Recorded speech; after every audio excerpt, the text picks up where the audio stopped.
friend, the Holy Spirit. Today or tonight, we're actually going to be interviewing Miss Gift Zawadi. Hallelujah. Amen.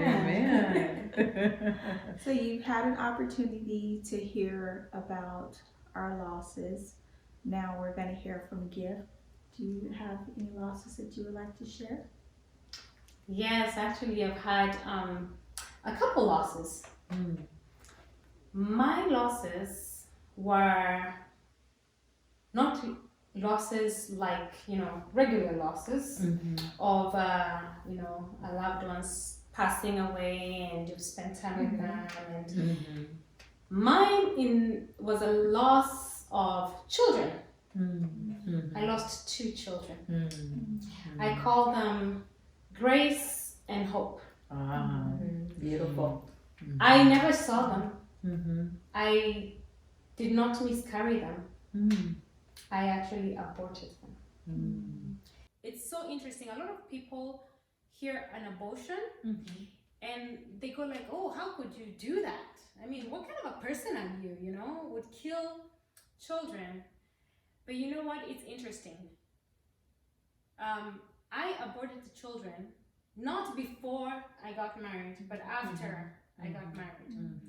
And my marriage situation, it was not the best situation. As much as God confirmed that my husband was my husband, the enemy obviously had still a lot of room to play in my marriage. And my husband was never ever ready for a child. So the first one came and was like, oh, no, we can't do this. There's no way we can do this. We're financially not stable. Oh, we cannot do this. And I know a lot of women have been going through things like this, because I remember this one time that I was an instructor in a college, and this lady and her husband had 2 children, and she told me, oh, I'm pregnant and my husband is so mad at me, but he wants me to abort the baby. And I told her, no, from my experience, I've been there and it's not good. You're going to regret doing this. It's not. At that point in time, she's like, no, but he's going to be so mad at me. There's a lot of women who are going through a lot of abuse, and you're more afraid of what your husband is going to do to you than of you keeping the baby, and there will be no peace in that house. So I was more afraid of my husband. And when he said this, and he convinced me that, no, look, you're also getting so sick and we can't do this. There's no way we can do this. And he got a place and he took me and they got a doctor and fixed everything. For my husband, it was regular because he had no attachment to the person. For me, actually, before I realized I was pregnant, when I went to do the pregnancy test, the person at the counter said, oh, I wish you all the best. And I was like, I don't know if you know my situation, because my husband is already like, there's no way we're keeping this kid. So when it was positive, for me, it was such a discouragement because I wanted to keep my pregnancy. But my husband's like, no, there's no way you can do this. That was the first one. The second time, we had moved from California and we went to Georgia. And this time, we were working. And happened again. I got pregnant and I told him I was pregnant. And he says, no, you cannot. There is no way. We just moved to a new place. And look, we're trying to settle. We don't even have anything. We're trying to get jobs. There is no way we can keep this baby. We cannot even. He told me how we cannot, because you're getting sick and we have to do this. And he always would go and he got a place. Unfortunately, or fortunately, I don't know what I would call it, but this time around, I went in, he dropped me, and I sat down there, and there were so many other girls who were going through an abortion. The very first time I just went into an office, and it was, I think, a friend of his, a doctor, whatever. But this time I actually was in an abortion clinic, and I sat with women, and they were all talking about, this is, I don't know what my abortion, and they were happily talking about it. And I was sad because I do not want to do what I'm doing. But I have to do it because if I don't, then the abuse is going to be so much. I can't live in that house, and how am I going to live with my child? Mind you, my parents are in Africa. I don't have anybody that I know, any family. The only person I know is my husband. At that point in time, he was very abusive, but sometimes it's better the devil you know than the angel you don't know, because who else do I trust? Who else can I? So he was my only one. He was my everything. Okay, so I went, and when it came to my turn, they would take us through an ultrasound.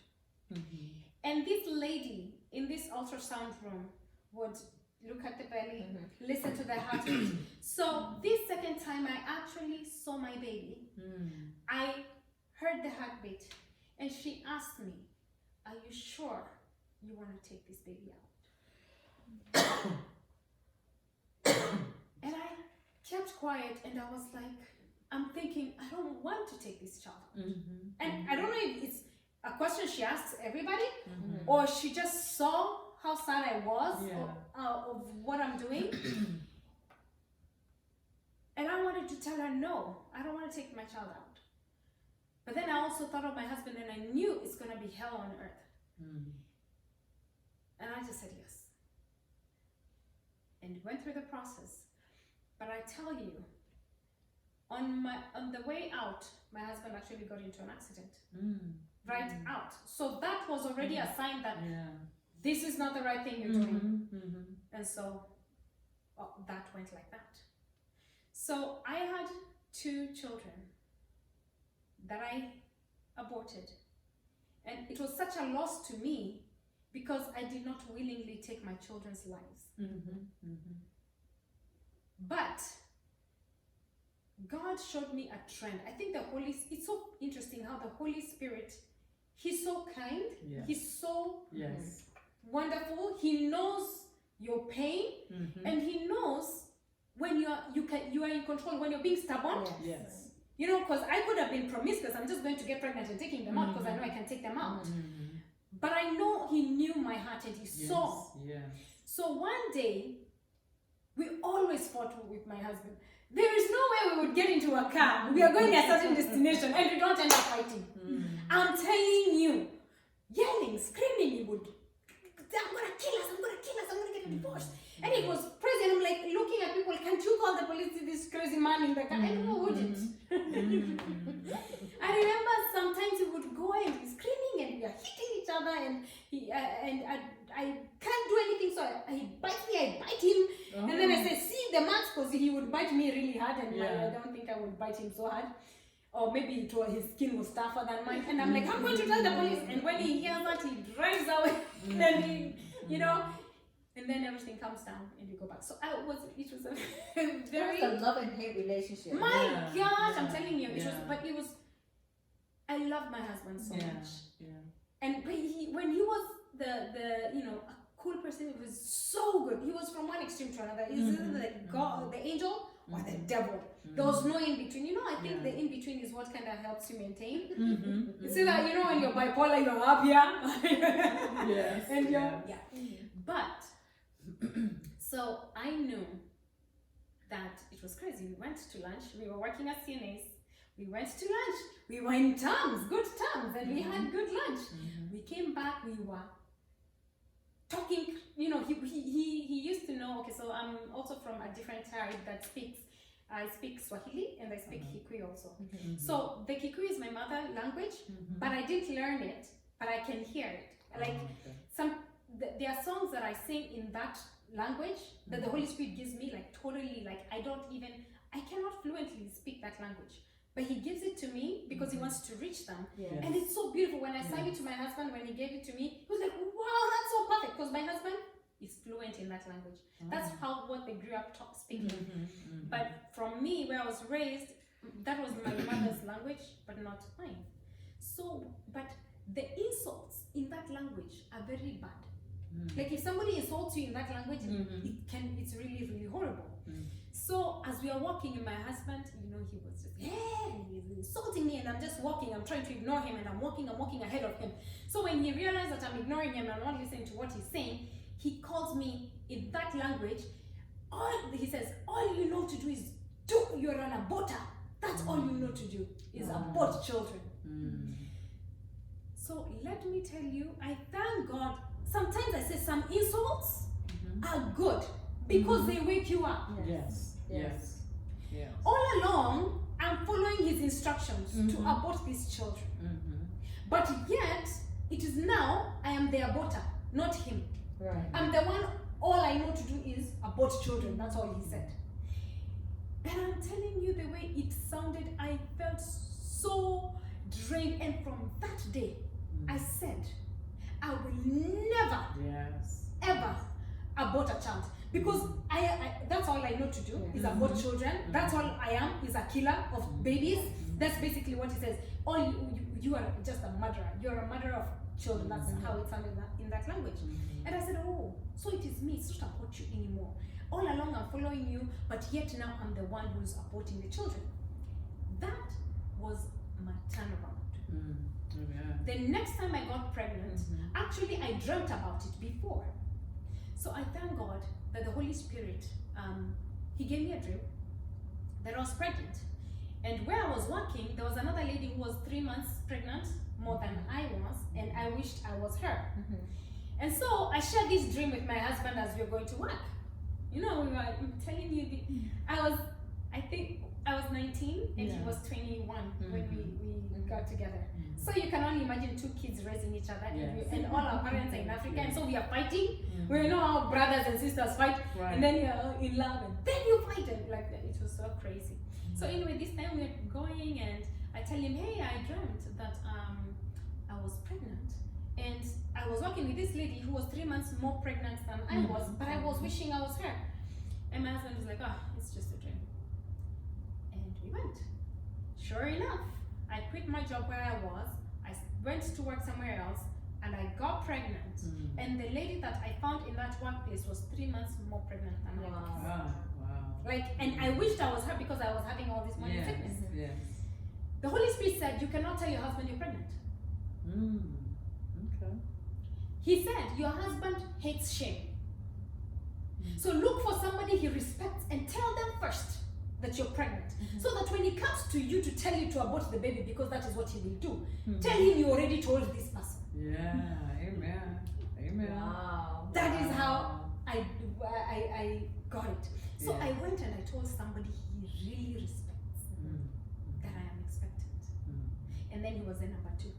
When I told him, oh no baby, we can't have this. We cannot do this. You know we are not settled. You know, and he gave me the same lecture, but you know in my mind I was saying, yes, all I know to do is to kill babies.